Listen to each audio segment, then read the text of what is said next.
بسم اللہ الرحمن الرحیم۔ شروع کرتا ہوں اللہ کے پاک نام سے جو بہت بڑا مہربان نہایت رحم والا ہے۔ دوستوں، بہنوں، بھائیوں، بزرگوں، السلام علیکم ورحمۃ اللہ وبرکاتہ۔ ہماری یہ سیریل جو ہے دلے دی بار دلے بھٹی، اس کی 8 نمبر والی قسط ہے جس میں ہم آپ کو خوش آمدید کہتے ہیں۔ تو پچھلی قسط میں ہم بات کر رہے تھے کانگریسیوں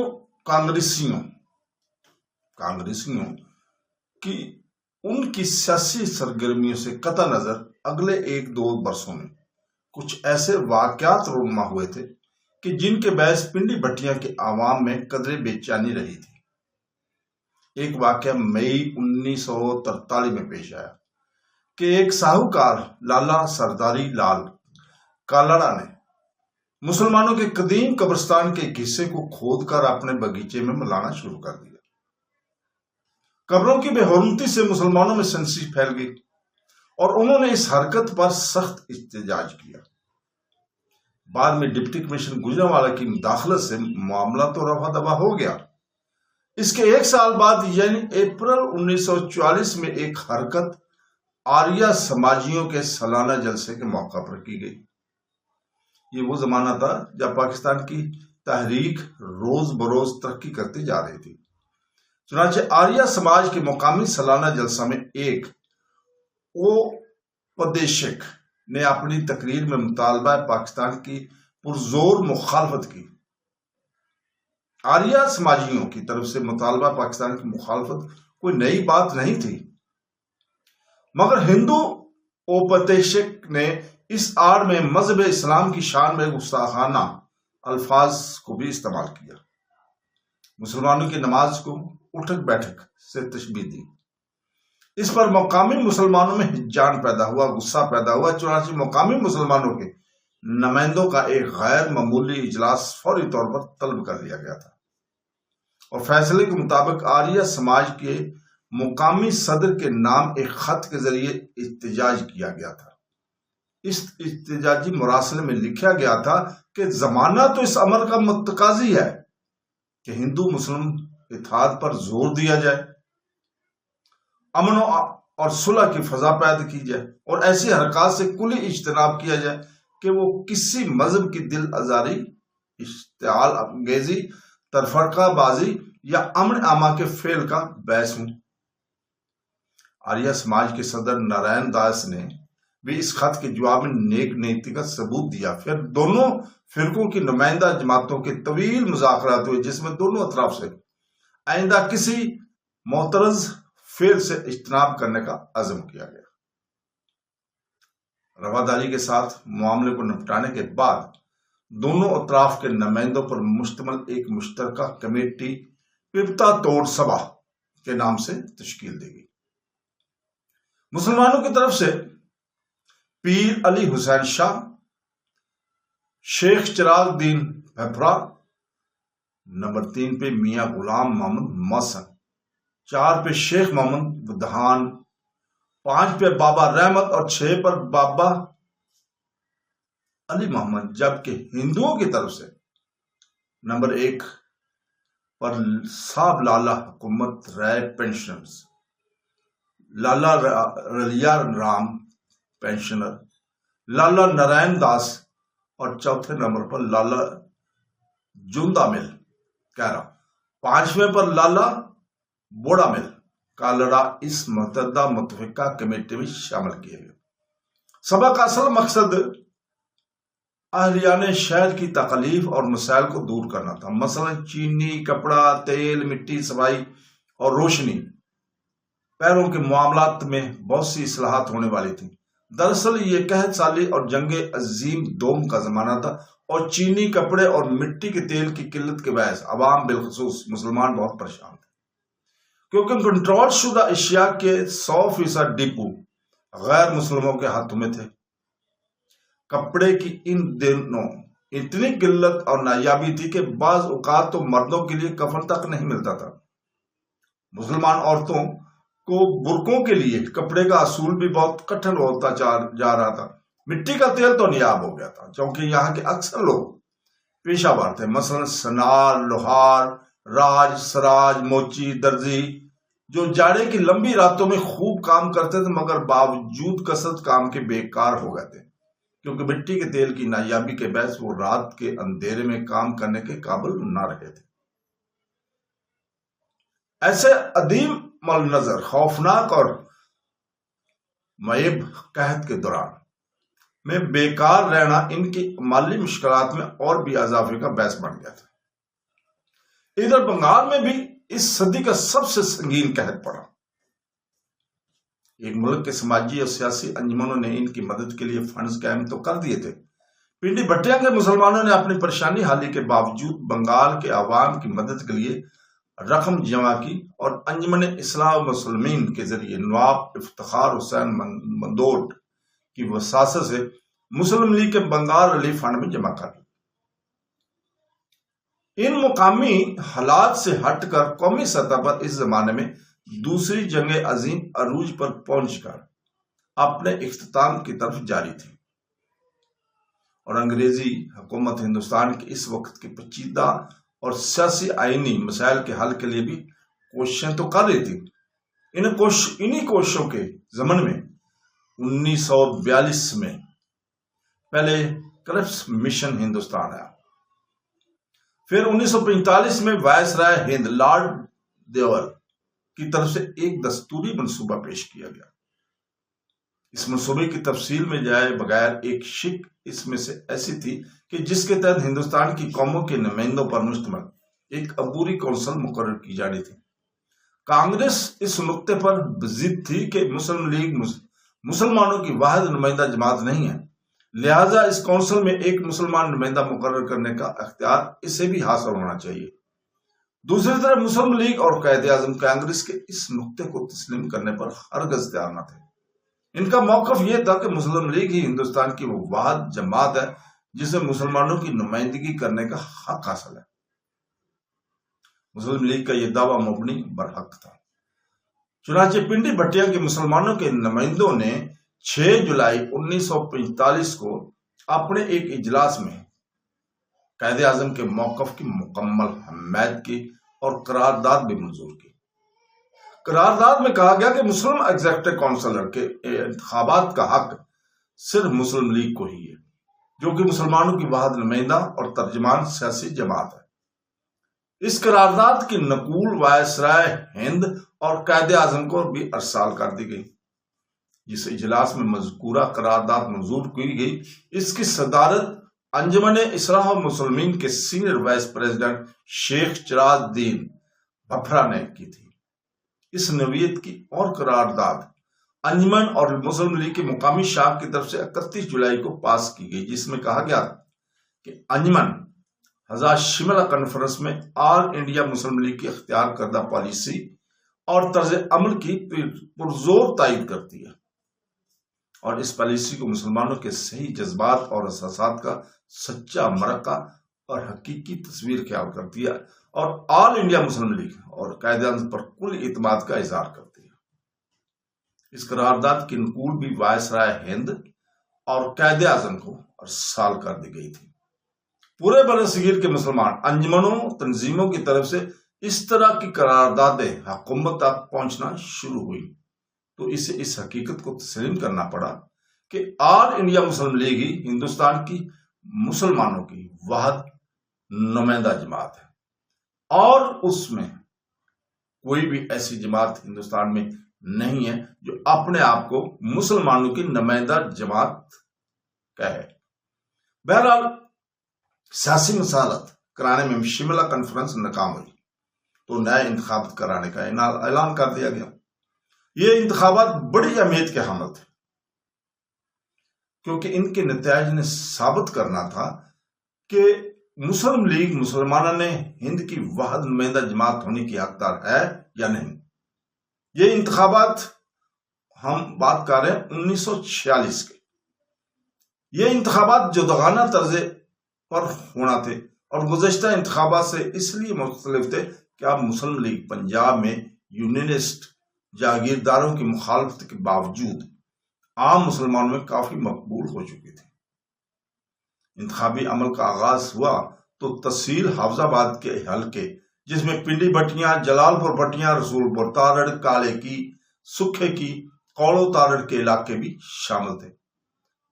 اس علاقے سے چودھری ارشاد اللہ تارڑ سکنہ رسول پور تارڑ نے پنجاب مسلم لیگ انتخابی بورڈ کو ٹکٹ کے لیے درخواست دی۔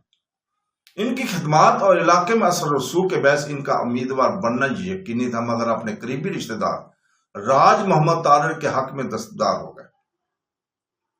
اس کی وجہ یہ تھی کہ یونسٹ پارٹی نے راج محمد تارڑ کو پیر محل کے علاقے میں چند مربع زمین اور رجسٹرار کی نوکری کا لالچ دے کر اپنے ساتھ ملانے کی کوشش کی تھی۔ اس سے پہلے کہ راج محمد تارڑ اس لالچ میں آنے کو تیار ہو جاتے، برادری کے ایک اجلاس میں راج محمد تارڑ کے حق میں فیصلہ ہو گیا کہ وہ مسلم لیگ کا ٹکٹ حاصل کریں گے۔ چنانچہ ارشاد اللہ تارڑ ان کے حق میں دستبردار ہو گئے۔ بلا شبہ راج محمد تارڑ بھی برادری کے ایک بااثر شخصیت تھے۔ ان کے مقابلے میں یونسٹ پارٹی نے خان بہادر غلام محمد کو اپنا امیدوار بنا لیا، جبکہ عطا اللہ خان ذیلدار بھی اس انتخابی میدان میں آزاد امیدوار کی حیثیت سے کود پڑے تھے۔ چونکہ یہ انتخابات پاکستان کے مطالبے کی بنیاد پر لڑے جا رہے تھے، اس لیے مسلم لیگ کی انتخابی مہم کا آغاز بڑے جوش و خروش کے ساتھ ہوا۔ مہم کے دوران اسلامیہ کالج لاہور کے طالب علموں کا ایک گروپ حلقے میں جگہ جگہ جا کر رائے عامہ ہموار کرتا رہا۔ طالب علموں میں احمد یار لاکھ بھی شامل تھے، جو قیام پاکستان کے بعد قومی اسمبلی کے رکن بنے۔ ان کی جوشیلی تقریروں نے مسلم لیگ کی انتخابی مہم میں خوب جان پیدا کر دی تھی۔ اس دوران حلقے میں 3 بڑے انتخابی جلسے بھی ہوئے۔ پہلا جلسہ حافظ آباد میں ہوا، جس سے نواب افتخار حسین ممدوڑ اور میاں ممتاز دولتانہ نے خطاب کیا۔ دوسرا جلسہ جلال پور بھٹیا میں ہوا، اس سے ممدوڑ کے علاوہ سردار شوکت یار اور فضل الہی پراچا نے خطاب کیا، جبکہ تیسرا بڑا جلسہ پنڈی بھٹیا میں مسجد عاقل والی لاہور روڈ میں ہوا۔ اس جلسے سے خطاب کے لیے جناب فیروز خان نون، سابق وزیر اعظم پاکستان، خاص طور پر لاہور سے تشریف لائے تھے۔ اس روز یہاں شدید بارش ہوئی تھی اور یہ خدشہ پیدا ہو گیا تھا کہ کہیں جلسہ ناکام نہ ہو جائے، کیونکہ بارش کی وجہ سے دیہاتی راستوں میں بڑی دلدل بن گئی تھی اور لوگوں کے آنے میں مشکلات تھی۔ اس خدشے کی پیش نظر مسلم لیگی امیدوار چودھری راج محمد تارڑ نے لیگی کارکن غلام محمد فاروقی کو 2 دیگر کارکنوں کے ہمراہ لاہور کی طرف روانہ کر دیا کہ فیروز خان نون صاحب کی گاڑی راستے میں جہاں کہیں بھی ملے انہیں روک کا اطلاع دی جائے کہ بارش کے بعد جلسہ ناکام ہونے کا خدشہ ہے، لہذا آپ یہاں تشریف نہ لائیں۔ چوڑکانے کے قریب ان کارکنوں کا سامنا جناب فیروز خان نون کی گاڑی سے ہو گیا۔ انہوں نے روک کر راج محمد تارڑ کا پیغام ان تک پہنچایا، مگر نون صاحب نے واپس جانے سے انکار کر دیا اور انہوں نے جواب دیا کہ وہ جلسہ ضرور کر کے جائیں گے، کیونکہ اپنے بزرگ میاں خیر محمد نون مدفون پنڈی بٹیاں کے شہ جا رہے ہیں، اب وہ ہرگز واپس نہیں جائیں گے۔ چنانچہ جب وہ یہاں پہنچے تو دیکھتے ہی دیکھتے مسجد کا پورا سین اور باہر والا حصہ لوگوں سے گچا گچ پڑ گیا، بارش بھی رک گئی۔ اس پر جوش ہجوم نے ان کا فقط المثال استقبال کیا۔ مسلم لیگ نیشنل گارڈ کے باوردی کارکنوں نے فیروز خان نون کو سلامی پیش کی۔ ان کارکنوں میں قاضی شیر احمد، محمد یوسف صاحب، غلام محمد پاکستانی، مار عبد الکریم، مولا بخش مسن، محمد رفیق پبرو، محمد بشیر مسن، قاضی محمد حسین، میاں نواز علی بھٹی، نذیر احمد سراج، شیخ مقبول الہی وغیرہ شامل تھے۔ مسلم اسٹوڈنٹ فیڈریشن کی مقامی شاخ کے کارکن بھی انتظام اور نعرہ بازی میں کسی سے پیچھے نہ تھے۔ ان کے جوش اور ولولے سے خوش ہو کر جناب فیروز خان نون نے ان کو 20 روپے انعام بھی دیا، جو لیگی کارکن سائیں اسماعیل زہرا کے بیٹے خلیل احمد نے وصول کیے تھے۔ فیروز خان نون نے پنجابی میں تقریر کی اور میاں خیر محمد نون کا واسطہ دے کر لوگوں سے اپیل کی کہ وہ اس بزرگ ہستی کے صدقے مسلم لیگ اور اسلام کو ووٹ دیں۔ اس جلسے کے بعد علاقے کے مسلمانوں میں بڑا جوش و خروش پیدا ہو گیا۔ کارکن گاؤں گاؤں جا کر مسلم لیگ امیدوار کے حق میں رائے عامہ ہموار کرنے لگے۔ اس مقصد کے لیے طالب علموں نے اپنی سائیکلیں استعمال کی، لیکن لیگی امیدوار نے 2 جیپیں بھی فراہم کی ہوئی تھیں۔ لیگی کارکنوں کو دیہاتوں میں کنونسنگ کے لیے بڑی مشکلات کا سامنا کرنا پڑ رہا تھا، کیونکہ دیہاتی علاقوں میں ذیلدار بھٹیوں کا بڑا اثر رسوخ تھا، اور بلدیہ کے چیئرمین دوست محمد بھٹی کا پورا خاندان یونیورسٹیوں کے ساتھ ملا ہوا تھا۔ اگرچہ مقامی بھٹی قبیلہ کے سرکردہ افراد میاں محمد حسین بھٹی، جو اس وقت مسلم لیگ کے مقامی شاخ کے صدر بھی تھے، اور میاں نظر حسین بھٹی مسلم لیگ میں شامل تھے اور اس کے انتخابی مہم میں پوری طرح حصہ بھی لے رہے تھے، لیکن بھٹی ذیلدار خاندان کے مقابلے میں زیادہ اثر رسوخ کے مالک نہیں تھے۔ اس وجہ سے لیگی کارکن کسی دیہات میں جاتے تو ان کے پوسٹر اور اشتہار پھاڑ دیے جاتے، لیکن لیگی امیدوار نے اپنے کارکنوں کو سختی کے ساتھ یہ ہدایت دی ہوئی تھی کہ وہ کسی بھی طرح لڑائی جھگڑا نہیں ہونے دیں گے، کیونکہ یونسٹ پارٹی اپنی شکست کو دیکھتے ہوئے یہی چاہتے تھے کہ دنگا فساد ہو جائے اور لیگی کارکنوں کو گرفتار کرا دیا جائے۔ اس طرح وہ کنونسنگ نہ کر سکیں گے، لیکن لیگی کارکن استقامت کے ساتھ دیہاتی لوگوں تک اپنا موقف پہنچانے میں لگے رہے۔ سادہ لوگ دیہاتی لوگوں کو قائل کرنے کے لیے ان کارکنوں نے 2 مولویوں کی خدمات بھی حاصل کی۔ ان خدمات کی جو حاصل کی ہوئی تھی، جو ہر گاؤں میں جا کر نعتیں سنا کر لوگوں کو یہ بتانے کی کوشش کرتے تھے کہ مسلم لیگ اسلام کی پارٹی ہے، مسلمانوں کی پارٹی ہے، لہذا اسی جماعت کو ہی وہ ووٹ دے۔ دیگر کارکن پاکستان کی غرض و غایت بتاتے اور مقصد واضح کرتے کہ آپ لوگوں نے مسلم لیگ کا ساتھ نہ دیا اور پاکستان نہ بڑھا تو مسلمان ہمیشہ ہمیشہ کے لیے ہندوؤں کی غلامی میں جکڑے جائیں گے۔ اس کا بڑا مثبت اثر ہوا اور لوگ جوک در جوک مسلم لیگ کی طرف کھینچتے ہی چلے گئے۔ اس مہم کے دوران ایک بزرگ دینی شخصیت جناب محمد حیات شاہ نے بھی مسلم لیگ کے حق میں رائے عامہ ہموار کرنے کے سلسلے میں انتہائی اہم کردار ادا کیا تھا۔ وہ جگہ جگہ جمعہ کے خطبوں میں مسلمانوں کو مسلم لیگ کا پیغام پہنچاتے رہے اور پاکستان کا پرچار کرتے رہے۔ انہوں نے مسلم لیگ کے حق میں ووٹ دینے کے لیے فتویٰ بھی جاری کیا۔ ایک علاقائی پنجابی شاعری نور شاعر خانو رانجھا بھی اپنی شاعری کے ذریعے مسلم لیگ کی انتخابی مہم کی راہوں کو دوبالا کرتا رہا تھا۔ اس نے مخصوص لہجے کی پنجابی شاعری کے ذریعے بڑی مقبولیت حاصل کی اور خوب جوش ولولہ پیدا کیا۔ مسلم لیگ کی انتخابی مہم کے مقابلے میں یونسٹ پارٹی نے پنڈی بھٹیاں کے اندرون غلہ منڈی میں ایک جلسے کا اہتمام کیا۔ اس کا انتظام میاں دوست محمد بھٹی نے کیا تھا۔ مسلم لیگ نے انتخابی مہم میں چونکہ اسلام کے حوالے سے کافی پروپیگنڈا کیا تھا، چنانچہ اس کا توڑ کرنے کے لیے یونیورسٹیوں نے مولانا عبد الرحمان جامی کو اپنے جلسے میں بلوایا۔ مولانا جامی نے اپنی پنجابی تقریر کے آغاز میں سورہ فاتحہ پڑھی اور یہ بتانے کی کوشش کی کہ الحمدللہ رب العالمین کا مطلب ہے کہ خدا بزرگ و برتر، سب انسانوں کا رب اور خدا ہے، صرف مسلمانوں کا نہیں ہے۔ اس لیے یونسٹ پارٹی مسلم لیگ کی نسبت سے زیادہ اسلام کے قریب ہے، کیونکہ مسلم لیگ ایک فرقہ وارانہ جماعت ہے جبکہ یونسٹ میں سب مذہبوں کے لوگ ہیں۔ یوں انہوں نے اسلام کے حوالے سے یونسٹ پارٹی کو جائز ثابت کرنے کی کوشش کی، مگر ان کی یہ طویلیں یہاں کے عام مسلمانوں کو قائل نہ کر سکے۔ چنانچہ مولانا جامی جلسہ کے اختتام پر جب شاہی جامع مسجد میں نماز کے لیے داخل ہونے لگے تو نمازی نے ان کی مزاحمت کی۔ تو دوستو، انتخابی مہم کے اختتام پر بالآخر جنوری 1946 میں پولنگ کا دن آیا تو بڑی دلچسپ صورتحال دیکھنے میں آئی۔ پنڈی بھٹیا میں 2 پولنگ اسٹیشن قائم کیے گئے تھے، ایک ریسٹ ہاؤس اور دوسرا موجودہ گرلز ہائی سیکنڈری اسکول میں۔ مردوں کے پولنگ اسٹیشن جو کہ ریسٹ ہاؤس میں تھا کے قریب یونسٹ اور لیگی کارکنوں کے انتخابی کیمپ بنائے گئے تھے۔ اس دلچسپ واقعہ یہ ہوا کہ ایک جیپ جس پر یونسٹ پارٹی کا جھنڈا لگا ہوا تھا دیہاتی ووٹروں کو لے کر آئی۔ جب وہ لیگی کارکنوں کے پاس سے گزری تو کارکنوں نے بڑے پرجوش انداز میں نعرے لگانے شروع کر دیے۔